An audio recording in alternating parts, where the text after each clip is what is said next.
Проговори нам, Отец, яви Твою силу и славу во имя Иисуса Христа. И весь народ сказал: Аминь. Вы можете присесть, спасибо. Поведу сегодня на теме призывающая мудрость. Призывающая мудрость. Откройте вашу Библию, Притчи, книга Притчи, 8 глава, с 1 стиха по 8 стихи. Не премудрость ли взывает, и не разум ли возвещает голос свой? Она становится на возвещенных местах при дороге, на распутьях. Она взывает у ворот при входе в город, при входе в двери. К вам люди взываю я, и к сынам человеческим голосом мой. Научитесь неразумные благоразумию и глупые разуму. Слушайте, потому что я буду говорить важное, и изречение уст моих правда, ибо истину произнесет язык мой, и несчастье мерзость для уст моих. Все слова уст моих справедливы, нет в них коварства и лукавства. Скажите, какой у нас месяц? Месяц премудрости. Месяц мудрости. Я проповедую на теме, как я уже сказал, призывающая мудрость. Друзья, такое впечатление у всего мира, даже у верующих, что мудрость – это дефицит в обществе. Мудрых людей мало, мудрых людей тяжело встречать, редко встречаются. Однако сегодня хочу вам сказать, что мудрость, она не такая редкая, как мы с вами думали. Хотя на самом деле не часто встречается мудрость, но это из-за того, что мудрость, она закрытая штука. Мудрость, она закрытая, но не дефицит. Дефицит может быть в обществе, но она закрытая, но она есть. Она доступна также. Она закрыта, но доступна. Она редкая, но возможная. Ее редко видно, редко встречается с нею, но она близка возле нас. Мудрость. Что это такое? Где она скрывается? Как его найти? Что это такое мудрость за штука? За понятие? Кому она доступна? Где она ходит? Где она находится? Это то, о чем мы хотим разбираться сегодня. Единственная причина, друзья, почему нам кажется, что мудрость – это редкость в этом мире, всего лишь потому, что слишком мало людей платят цену за нее. Она доступна, но мало кому достается такой возможности и привилегию разыскивать ее. Мудрость, она валяется везде, но только разумных, только немногие ищут и находят. Но ищущий, как Бог нам сказал, всегда находит. Ищущий всегда находит. Стучащему, это принцип божества, всегда откроется. Так что это тот же самый принцип с мудростью. Притчи, 8 глава, которую вы читали, Tam na pierwszy stik napisane takie słowa. Nie pремудрость li wzywajet i nie razum li возвещает голос свой. Оказывается, что мудрость, о которой мы думаем, что она так редка, она так, что она такой дефицит, оказывается, что здесь Бог говорит нам, а мы знаем, что Его Слово истина, что мудрость не только не такая редкая, но написано, что она сама мудрость даже взывает к людям. Оказывается, мудрость, она не такая уже невозможная находить. Или уже дефицитная. Написано, что сам мудрость ищет нас. Сам мудрость ищет людей. Сама мудрость ищет людей. Сама мудрость ищет кому приложить себе, в кого вселиться. Мудрость ищет кому прийти в дом. Не премудрость ли взывает? Не премудрость ли взывает? И не разум ли возвещает голос свой? Скажите кто-нибудь, мудрость взывает к тебе. Разум ищет тебя.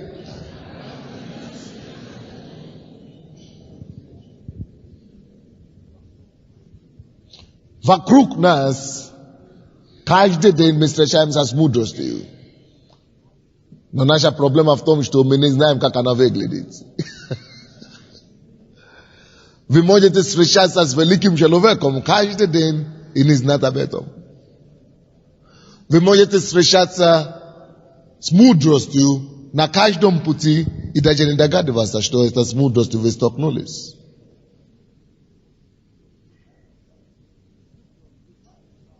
Мудрость взывает к вам каждый день, но мало кто слышит его голос. Разум возвещает свой голос, но беда в том, что мы глухи. Исайя 42, Бог говорит, кто так слеп, как мой раб, и кто так глуп, как служитель мой. Я никогда не забуду впечатление одного немца, когда он проездил по Киеву и области. Он не мог умолкнуть. Хватал за головой на каждом шагу.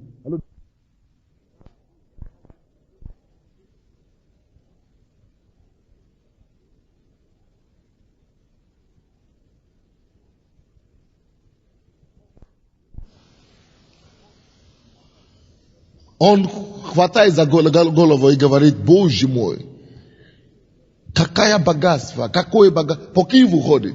Видит мусорник и говорит, Боже мой, какой бизнес тут закрыто. Видит дерево и говорит, о Боже мой, какие у вас тут возможности.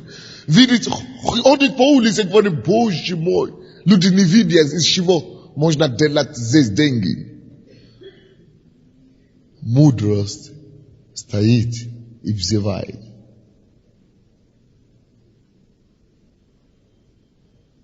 Но мало кому открыто распознать мудрость.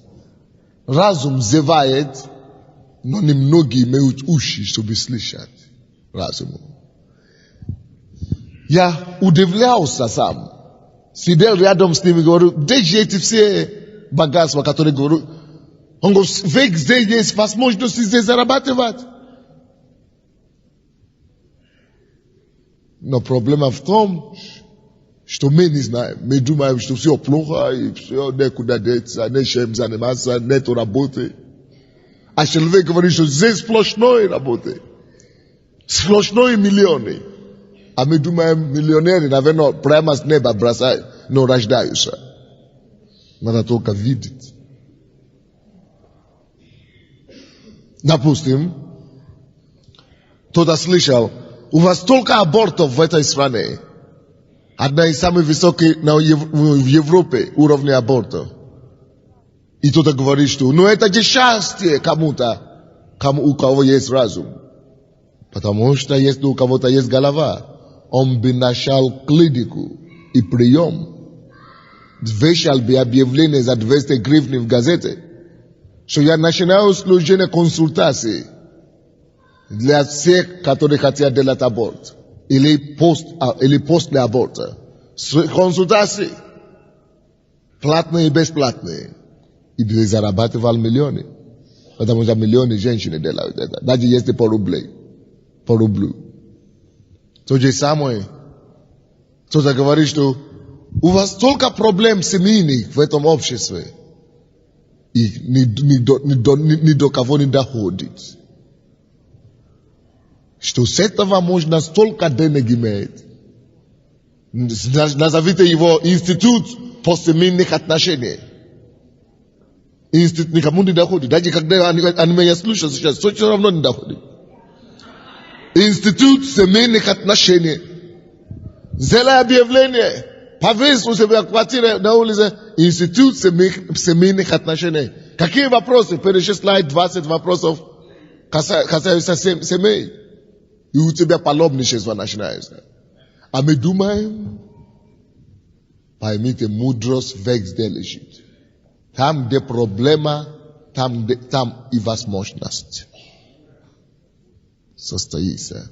Тем больше проблем в стране, тем больше возможностей состоятся.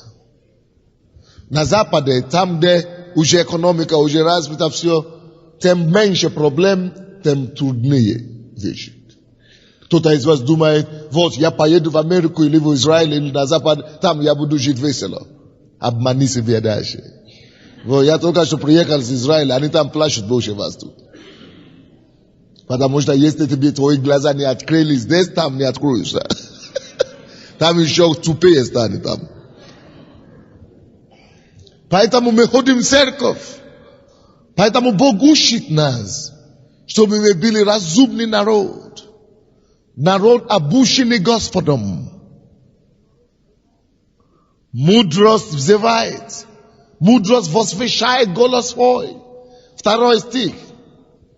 Она становится на возвещенных местах, при дороге, на распутьях. Допустим, мы служим людям, да, из наркомании. Мы делаем реабилитацию в нашей церкви, да? Почему бы никому не придет в голову сделать платную клинику по избавлению от наркомании? Вы знаете, что некоторые люди в церковь никогда не придут. Не верят, они думают, что гипнотизируют и так далее. Но вы же знаете, как это делать, все равно избавлять. Зачем в церковь привести? Давайте сделаем клинику. Потому что каждый день за Глеваха и другие больницы, они наполняются каждый день. Они заранее знают, что не поможет. Родители заранее знают, что врачи заранее знают, что не поможет. И дают деньги сумасшедшие. Но мы это знаем, что поможет 100%. И все равно никому не приходит в голову что-то делать. Начни в твоем подвале. Начни где-то в зале здесь или в твоем ЖЭКе. Это вырастет поликлинику большую.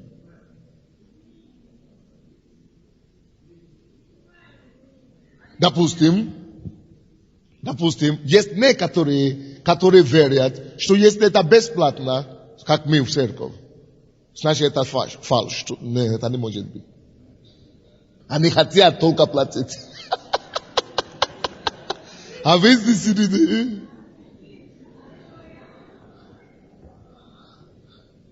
Из рэп-центра, пускай кто-то подхватывает это видение. Из бывших алкоголиков, наркоманов, подхватите. Мудрость стоит на дороге. Она становится на возвещенных местах. При дороге. На распутьях. Она взывает у ворот. При входе в город. При входе в двери. Представляете? Везде можно найти мудрость. Вы можете, написано, она стоит у ворот. Вы можете выйти с этой двери у нас. Войти в ворот своего дома и видит там возможность зарабатывать деньги. Можно прийти в ворот дома и говорить, слушай, пустой ворот. Давайте сделаем там, поставим там в киоск. Получу разрешение, Бог даст. Откроем какой-то ателье маленький там или что-нибудь. Мудрость везде ждет. Надо видеть.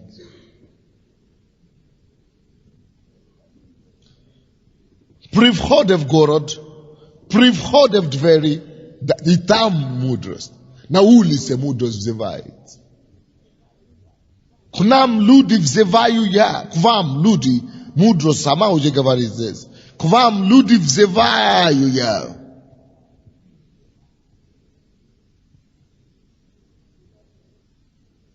И с нам человеческим голос мой. О чем речь идет здесь? Речь идет о том, что жизнь и Бог, слушайте внимательно, предоставляет всем нам систематически, на постоянном основе, постоянно Бог и жизнь предоставляют нам возможности состояться всегда. Но мудрость – это такая штука, что она не приходит, как там вы читали у Соломона. Но это самое. Потому что многие из нас, мы думаем, что мудрость – это то, что ты можешь просто просить у Бога, лечь спать и проснуться уже мудрый. Фантазиори, вы там? Мудрость так не приходит. Каким же образом мудрость приходит? Написано, что она становится на возвышенных местах, при дороге, на распутьях, она вызывает у ворот и так далее. О чем это говорится нам, друзья? Это говорится о том, что везде можно всегда подучиться чему-то. Мудрость – это результат набрания, набор учения, опытов, информации. Ты всегда можешь учиться, увидеть что-то, что можно взять для себя, увидеть что-то, что можно подметить, увидеть что-то, что можно подчеркнуть, заметить возможность пройти в дороге и заметить что-то, и мудрость это запомнить, зафиксировать и практиковать. Это о чем говорится, что везде, где бы ты ни жил, при каких бы нищетах ты не воспитывался, что даже в этих твоих условиях неблагосостоятельных, может быть, неблагоприятных, там это также мудрость, это также Божья возможность и способы преподать тебе какие-то учения, преподать тебе какие-то уроки жизни.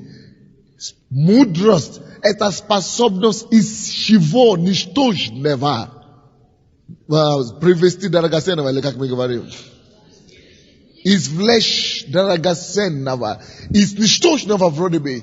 В каждом ничтожном есть драгоценность. Напишите это себе. В каждом ничтожном есть что? Не понял? Один человек, одному человеку пришло в голову, что слушай, мне нечего кушать, не за что зарабатывать деньги. Я начну собирать мусор у своих соседей. И он прилагал им свое служение, услуг. Они сказали, сколько тебе платить? Он говорит, сколько вам не жалко? Они сказали, сколько? Он говорит, хотя бы по $5. Раз в неделю будет приходить. Потом они начали просить у него по 2 раза в неделю, по 3 раза в неделю. Алло, через пару месяцев он уже нанимал себе работников.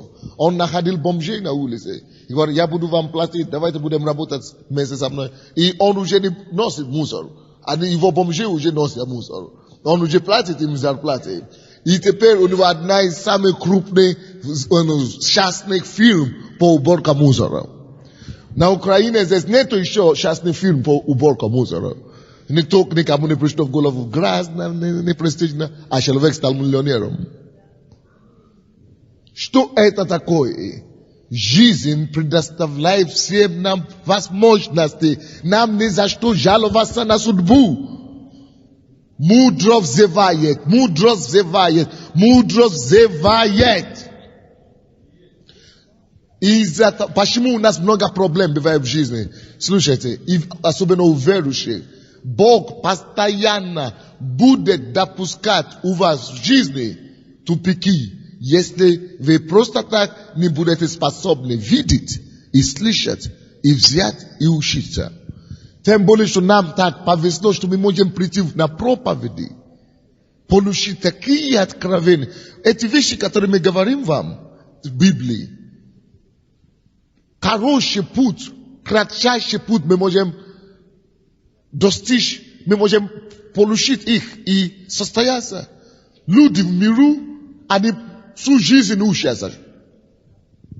Некоторым людям это открыто в жизни, но это через 20 лет, 30 лет, 50 лет жизни, опытов, только тогда они приходят к этому. Но нам это открыто, все есть в Библии уже. Если мы не будем пользоваться, вы знаете, мы обидны. И из-за того, и благодаря этому, чтобы не было слишком обидно Богу, вы знаете, что Бог допускает в нашей жизни? Он допускает 2 стих, 2 часть 2 стиха. Что там написано? Она становится на возвышенных местах при дороге, на распутьях. Бог допускает такие ситуации у нас в жизни, друзья, чтобы мы находили себе, чтобы мы попадали в распутье жизни. На распутье жизни. Да, тупики. У кого бывает тупик? Потому что у Бога, Бог старается, наверное, что-то донести до вас. Он уже всеми способами нормальными пробовал. Испробовал на вас, чтобы дошло до вас что-то. И когда не доходит, тогда Бог ставит вас в тупик. Вы не понимаете меня? Распутье, когда состояние распутья жизни приходит, это все знак, что Бог вам очень что-то даст понять. Он очень что-то даст вам понять. Поэтому он иногда и допускает проблемы и неприятности в нашей жизни. Чтобы мы могли, потому что некуда уже идти. Дорога уже закрыта, все. Тупик. Чтобы мы могли тогда, именно тогда, быстрее доходить, что, достучить ему до нас. Теперь мы будем готовы слушать. Теперь мы замешаем мудрость, которая стояла там всю жизнь и звала нас. Поэтому проблемы это не всегда плохо. Скажите своему соседу, проблемы это не всегда плохо.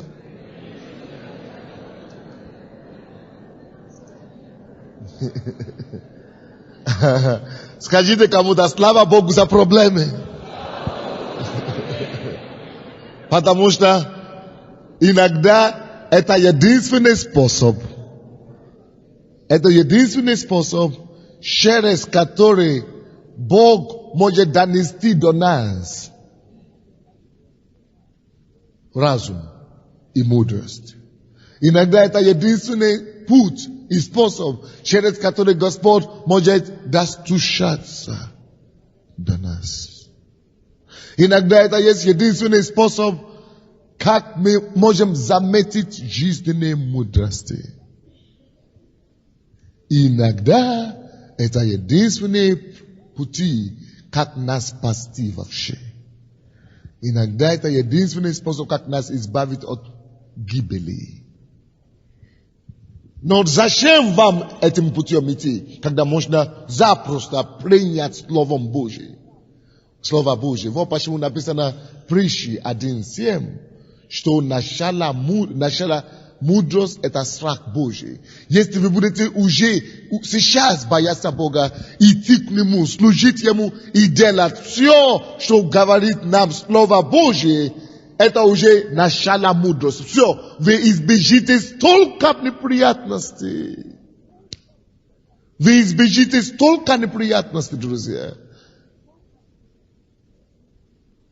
Потому что, если вы будете бояться Бога, хотя, может быть, вы ничего не понимаете, вы не все понимаете, но если вы даже не поймете, если вы поверите Богу, что Бог так написано твое слово, я не понимаю, но я все равно буду делать. Вы избежите шишек, набор шишек. Вы избежите этих распутий жизни. Вы избежите этих тупиков. Потому что это, поэтому и написано начало мудрости, просто послушание Богу.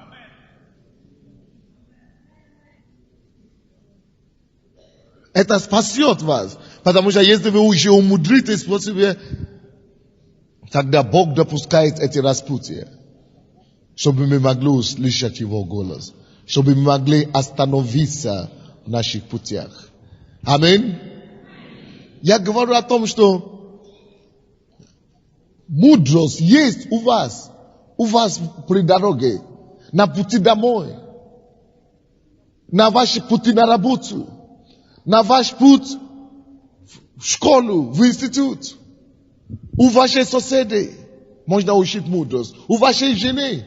Для некоторых, жены, чтобы жена учила.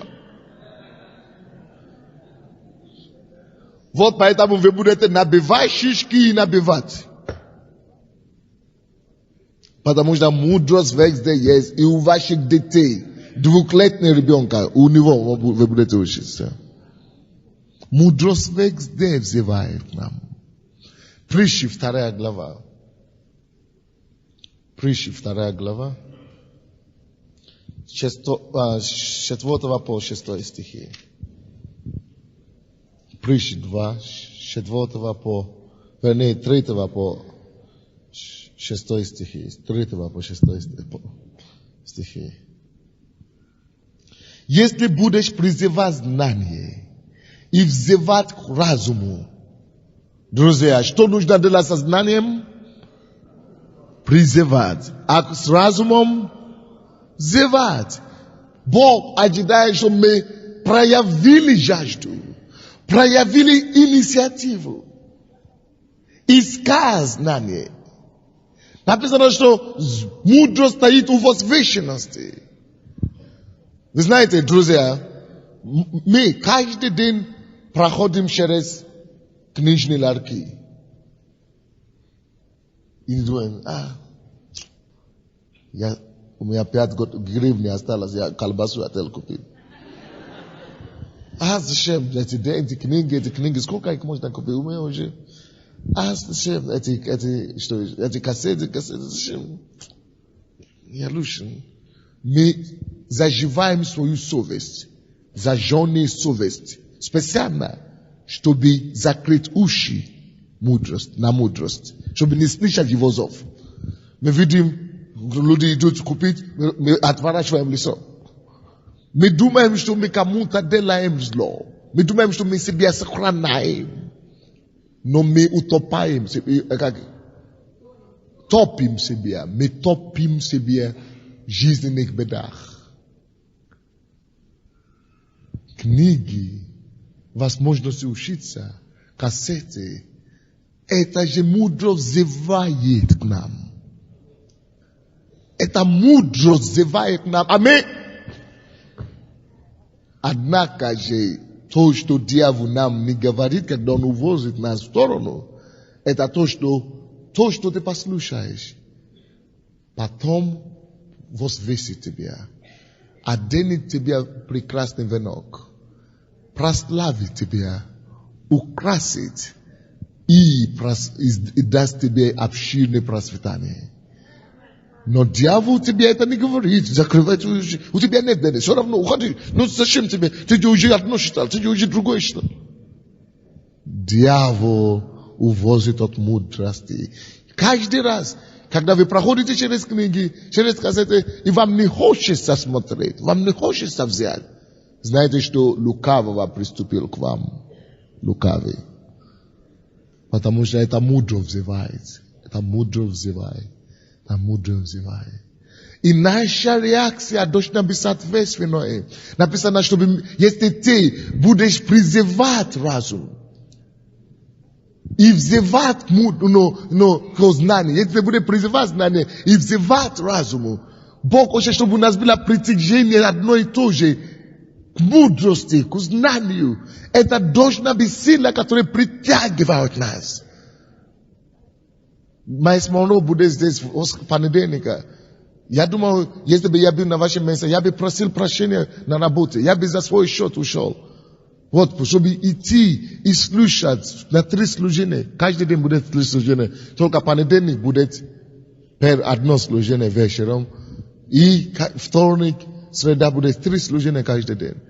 Нужно идти к мудрости. Надо призывать мудрости.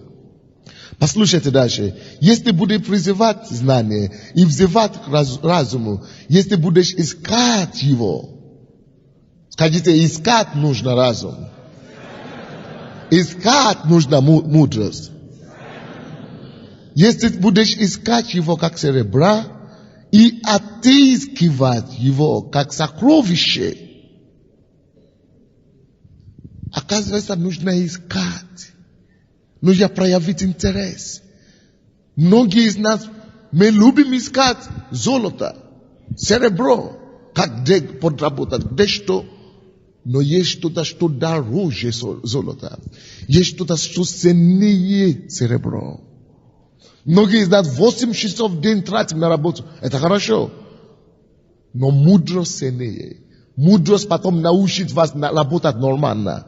Мудрость научит вас работать результативно.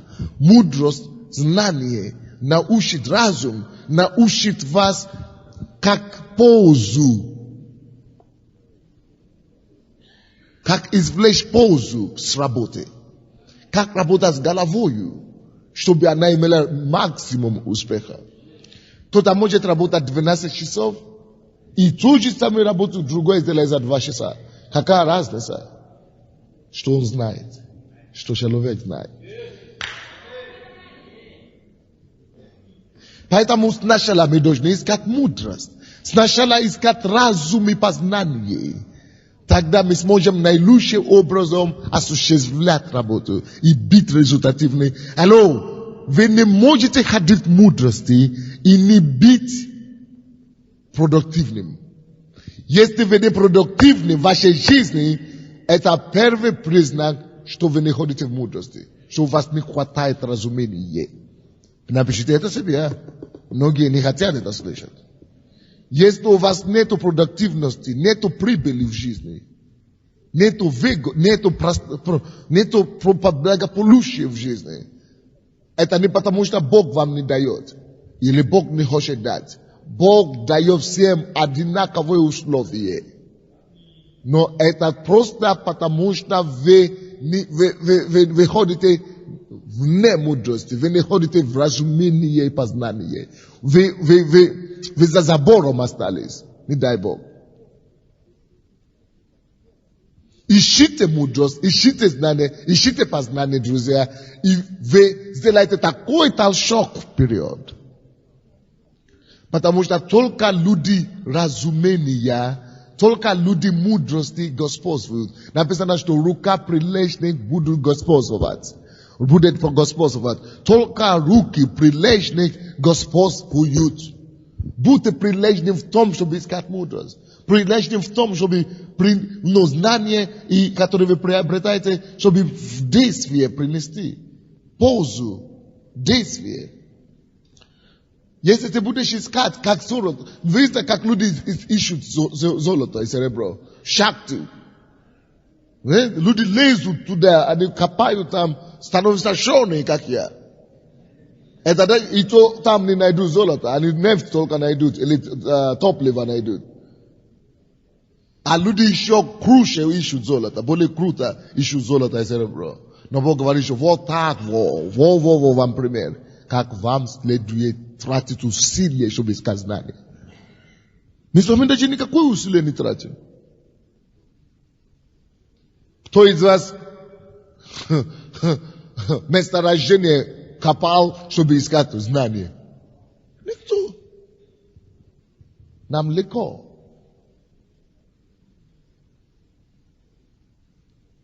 Стоит не спать по ночам, чтобы считать. Стоит несколько дней брать, чтобы накопить и себя вооружать знанием. Я слышал слово, свидетельство одной женщины сегодня. Она говорит, я каждый день 3 проповеди пастора слышу. Я с мужем. Каждый день. Я говорю, да, вот у таких людей будущее. Даже если весь ад пойду против них, у них будущее уже загарантировано.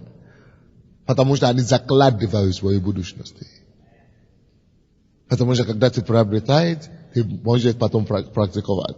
Притчи, 1 глава, 20 глава, 20 стих, 21, 22. 20-22 стихи.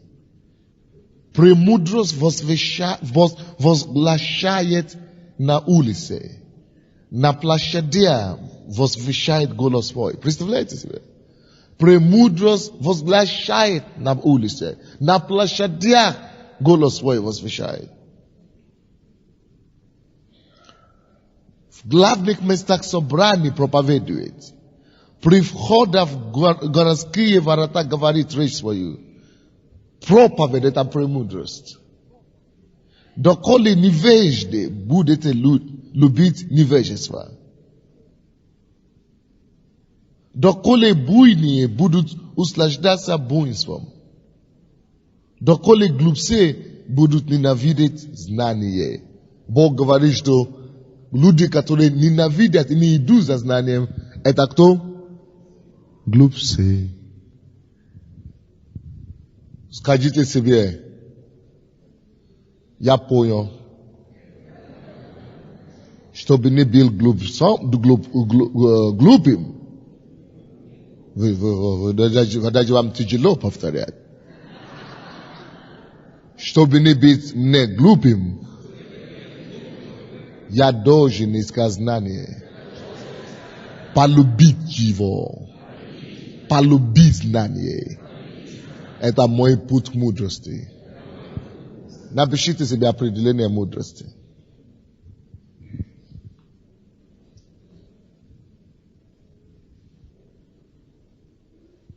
Мудрость — это совокупность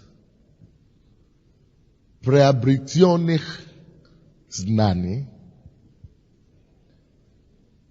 о том, как Бог видит обстоятельства и события.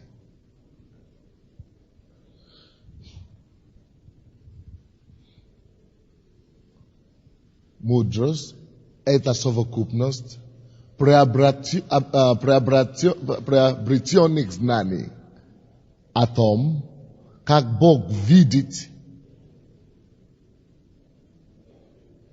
обстоятельства и ситуации, да? Или как я говорю? И события, так?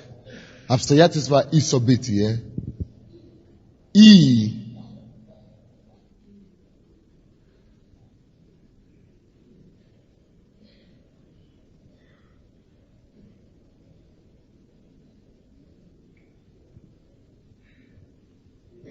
я хочу конструировать это по-русски, чтобы это было грамотно.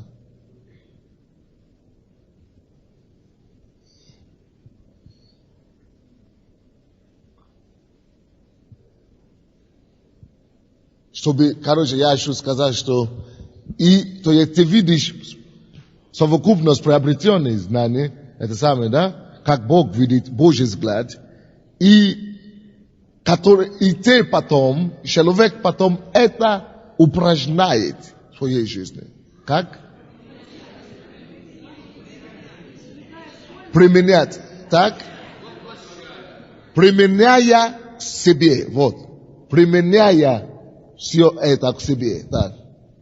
Своей личной жизни. Своим поступкам. Применяя к себе, своим поступкам и действиям. Допустим, когда я что-то хочу делать, очень часто мы не знаем, что делать, так? Но кто из вас знает, что Бог все знает? Через знание я могу получить знание, много знаний и понять, как Бог видит эту ситуацию. Если я увижу, как Бог видит эту ситуацию, значит, я могу видеть, что мне делать, чтобы получить ответ соответственный. Поэтому, когда я знаю, что Бог видит, или как Бог смотрит на эту ситуацию, это должно у меня побуждать действие. Я это уже знаю, но когда я это копирую, когда я применяю это к своей жизни, это называется мудростью. Теперь слушайте дальше. Мудрость не бывает без знаний. Мудрость не бывает без знаний. Однако, знание это еще не мудрость. Точка. Знание это еще не мудрость. Точка.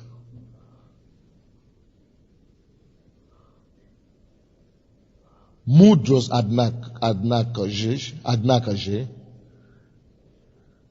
это знание, которое превратилось в действие.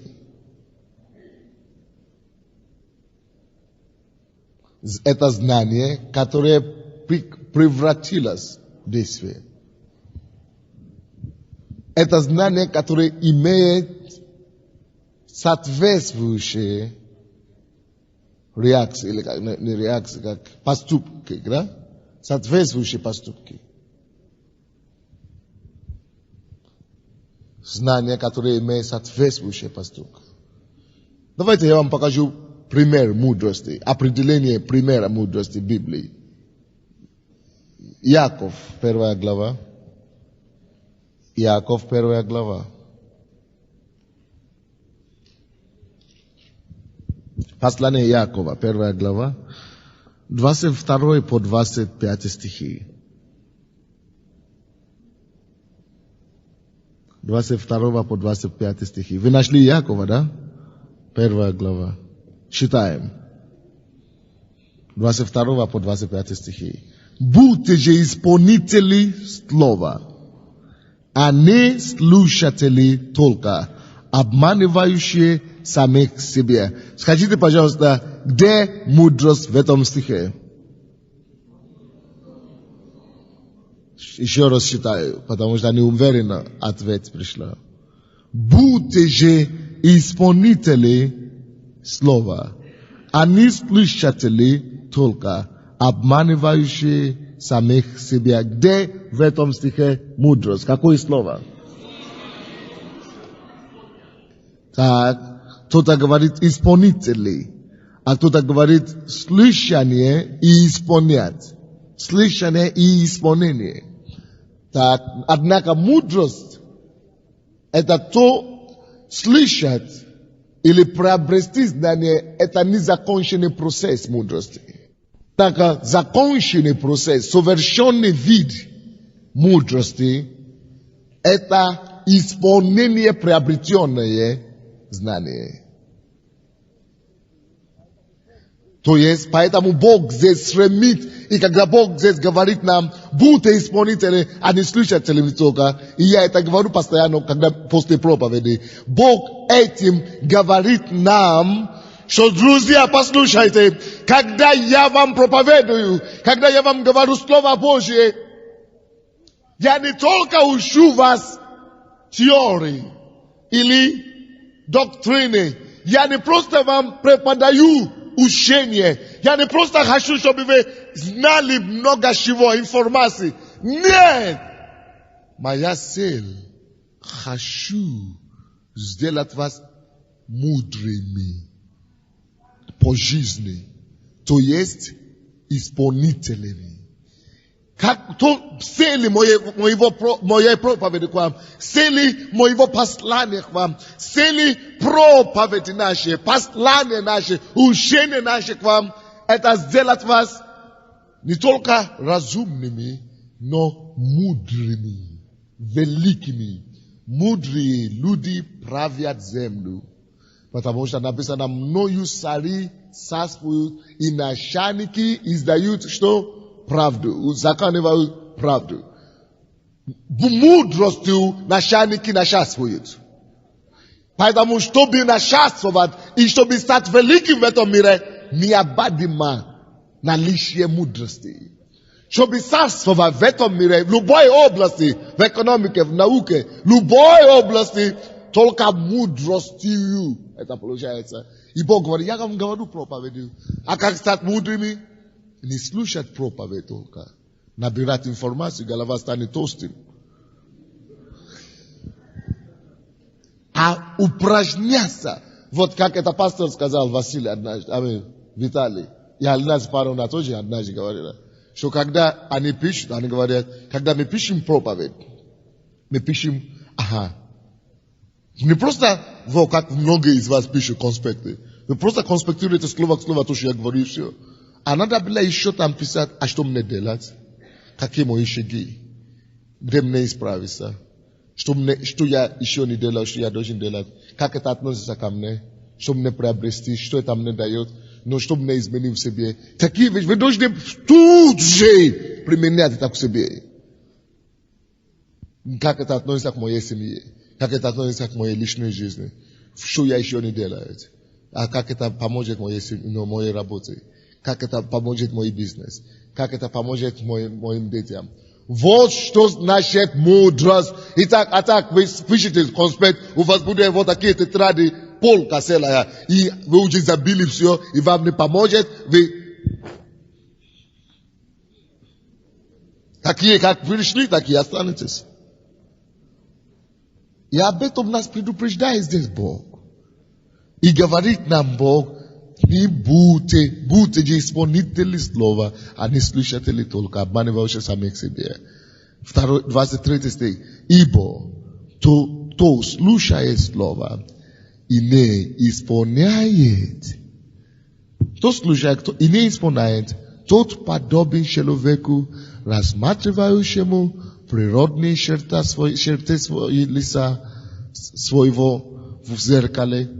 Он посмотрел на себя, отошел и тотчас забыл, каков он. Но кто вникает в закон совершенный, закон свободы, и пребудет в нем, тот, будучи не слушателем забывчивым, но исполнителем дела, блажен будет в своем действовании. Мудрость, напишите, это ключ к блаженству во всех своих предприятиях. Жизнь становится легким для вас. Если у вас будет мудрость о том, что такое брак в Библии, если вы приобретете Божье видение на брак, почему он создал брак? Что такое брак? И вы заранее закладываете эту базис в себе. Вложите в себе эти основания, эти принципы, вы сделаете их способ своей жизни, у вас будет успешный брак гарантированный. Но если вы будете только знать в голове и не уменяться, и не практиковать, и не упражнять, вы будете иметь катастрофу в браке. То же самое с финансами. У Бога есть выход из финансового тупика. Поэтому мы приобретаем все знания Божьи в отношении этого, и мы начинаем практиковать и жить так, соответственно, и тогда мы получаем избавление финансовое навсегда. И это также во всех направлениях. В здоровье мы можем не болеть вообще. Мы можем не болеть. Мы можем жить по откровению слов Божьих в отношении здоровья. И знать, что Библия говорит, и уже защищать, и построить ограду вокруг себя. Вообще не болит, тем более исцеляться. Вам не надо будет исцеляться, вообще не болит. Это все есть мудрость. Он говорит, что человек такой, который и слушатель, и делатель слова, будет блажен во всех его действованиях. Во всех его действованиях. Во всех его действованиях. Возможно не терпеть поражение ни в чем, ни в какой области своей жизни. Это реальность. Etariano si me pape du vex de. Virte, beda na sheva vremini. Tom što ludi imeju tu spek, kako ita napravljenje. Sie niveru she ludi. Ja garantiru juvam. Kakoi bi on ni bil paradošni. Kakoi bi on ni bil преуспевающим. Если он не живет под откровением Слова Божьего, он может быть богатым, физически, финансово, но у него будет где-то, но пробел. Пробелы всегда будут. Кто бы он ни был, президент, он генерал, он миллионер, он миллиардер, если он не живет по Слову Божьему, у него может быть хорошо все на работе, но в семье у него будет пробел. У него может быть все хорошо в семье, но в личной жизни он мучается. У него может быть все хорошо в личной жизни, но в здоровье он больной. То есть только другому не дано, другой путь никто еще не придумал. Бог дан нам только одна дорога в жизни. Одна дорога, один учебник, один путеводитель по жизни, Библия. Пока ты не будешь строить свою жизнь соответственно закон совершенный, поэтому написано, кто вникает в закон совершенный. Это единственный совершенный путь. Все остальные путь никакой не совершенный. Поэтому и написано, что страх Господень начала мудрости. Пока ты не прибавишь Бога и закона совершенного в твоей жизни, ты сплошной проблем. Сплошной неприятности. Ты себе головные боли у тебя будут преследовать всю жизнь. Но когда ты вникаешь в закон совершенный, и когда ты живешь и практикуешь, многие из вас, ваша беда в том, что вы приходите сюда, вам здесь хорошо, но вы уходите и забиваете все. Поэтому вы живете и будете мучиться в ваших проблемах. Но, пожалуйста, станьте делателями слова. Станьте серьезными об этом. Делайте конспект так, чтобы потом этот конспект напоминает вам, что делать, как менять свой образ жизни, как строить эту жизнь соответственно Слову Божьему, как так писать, чтобы вы не забили, чтобы стучали вам, что вот это надо менять. Мои отношения, поведение надо менять. Это есть мудрость. А мудрый человек будет царствовать и будет господствовать. Люди, которые будут господствовать не просто в финансах, не просто в должностях где-то, но в жизни. Господствовать над болезнью, господствовать над неудачей, господствовать и иметь мир в семье, радость в семье, мир с детьми, радость в душе. Все просто классно. Где это найти? Поэтому Бог дал нам закон совершенный. Чтобы вникающие, слушающие Его и делающие царили на этой земле. Ваша судьба предназначена вам Богом. Это царство по причине истины. По причине истины слова господствовать на земле. По причине истины слова привести других в зависть к вам. По причине истины, исполнение истины в своей жизни стать удивлением для окружающих. По причине исполнения слова жизни стать просто явлением необъятным для всех. Люди будут смотреть на вас и скажут, но это невозможно. Посмотри на него, он же никакой. Ничего особенного в нем нет. Но мудрость сделает вас головою, а не хвостом. Мудрость заставит всех гакнуть, когда они будут смотреть на вас. Мудрость даст и украсит вашу жизнь. Мудрость построит вам такую, но крепость со всех сторон. Крепость вокруг вас, когда вы дома. Крепость вокруг вас, когда вы ходите по улице. Крепость, когда враги нападают на вас. Потому что вы всегда будете знать, что делать, чтобы одерживать победу. Эта женщина говорила, когда у нее была проблема. Она хотела, которые 30 километров или сколько, 300 километров ездить. Она говорит, я хотела приехать, чтобы за меня молились, и за мои семьи помолили в церкви. Она говорила, но я нашла книгу пастора. Божья засада против твоих врагов. Я прошла и начала поступать соответственно. Не потому, что Бог не хотел помочь до того. Бог видел, как она мучилась. И Богу было плохо. Бог говорил, ну, Боже мой, ну, смотри, я же все, я вам дал, как одержать победу. Ну, посмотри, что же написано. Пока она не столкнулась с этой книгой. Если бы она не читала эту книгу, она бы продолжала мучиться до завтрашнего дня. И вот так, почему многие из нас еще мучаются, мы будем еще мучиться, пока ты не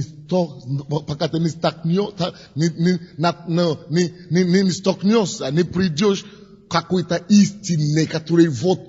Поэтому нам надо постоянно стремиться к истине. Нам надо постоянно быть в поисках истины и практиковать их. Потому что каждое столкновение с истиной, которая у вас есть, определенная победа приходит к определенной вашей жизни. И будете ходить в свете. Призывающая истина. Она не такая редкая.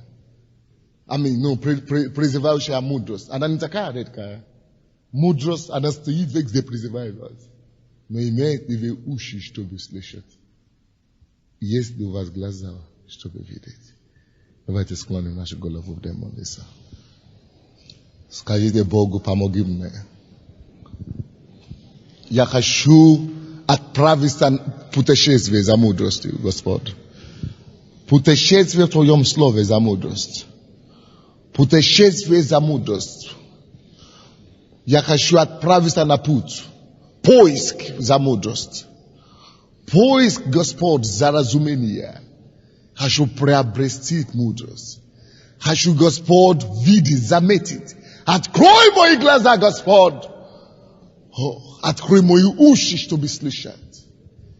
Дай мне видеть мудрость везде, в каждом шагу. Везде в жизни. Дай мне ходить в сверхъестественное разумение. Давайте каждый помолится Богу. Не мудрость ли взывает, друзья? Мудрость взывает, она недалеко от нас. Мы должны только видеть и заметить. Помните, это закон совершенный, вникающий в него, будет совершенный, будет блажен во всех его путях. Блаженство так близко к вам, друзья. Благословение возле вашей дороги, возле ваших ворот.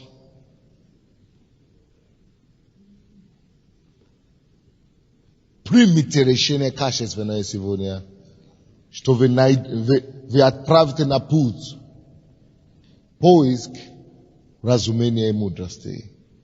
И Господь вознаградит, потому что ищущий находит.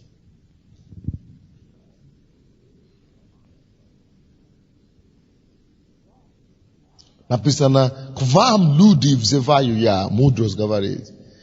И к сынам человеческим голос мой возвещаю. Научитесь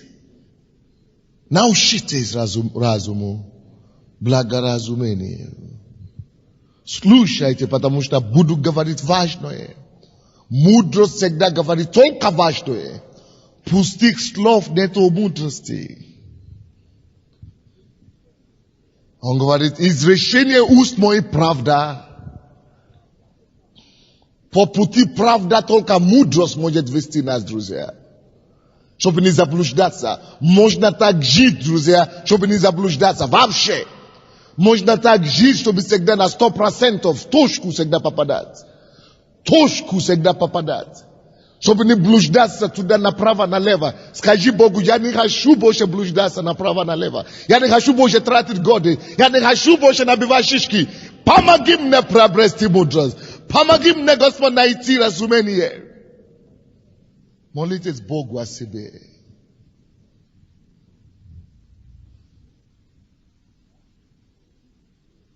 Я буду говорить важное.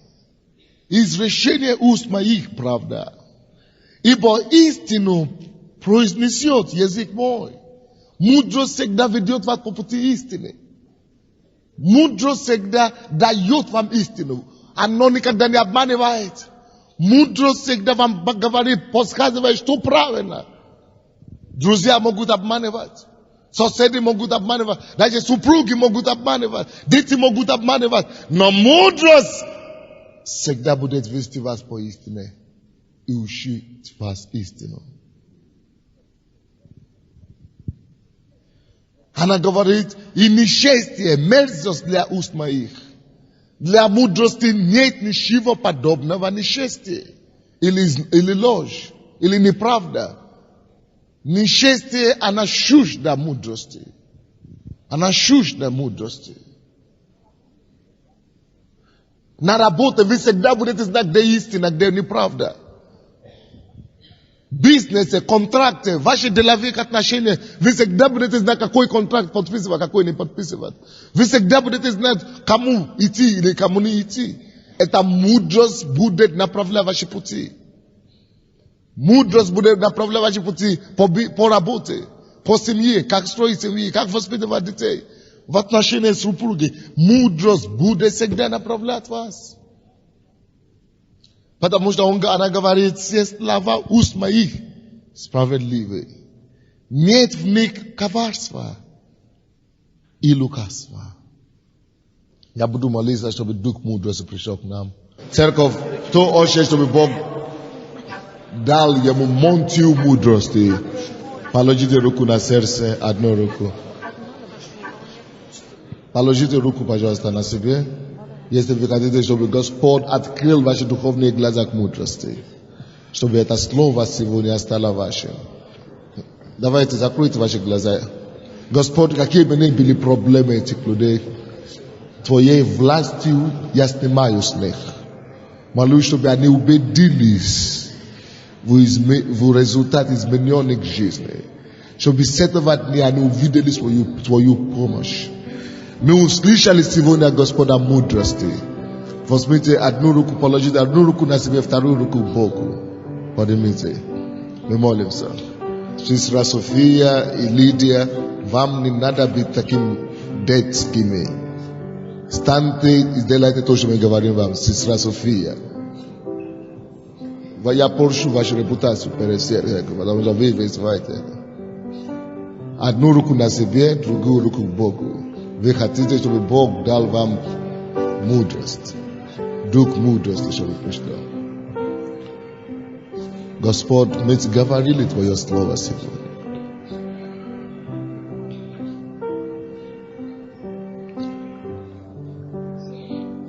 Ты повелел нам это делать, сказать Слово. Ты обещал подтвердить Слово. Я прошу Тебя, Отче, сегодня, чтобы могущественным образом Ты излил на Твою церковь дух премудрости, чтобы мы начали видеть глазами Твоими и поступать соответственно. И пускай эта премудрость возвысит нас и поставит нас во главе земли. Во славу Твою не ради нас, а ради Твоего имени. А Ты сделай это для нас. Измени нас Твоей благодатью. Мы верой берем. Берем верой. Берем также свое освобождение и исцеление чудо верой. Верим, что Ты дал нам. И благодарим Тебя. Спасибо во имя Иисуса Христа. И весь народ сказал: Аминь. Будьте благословенны.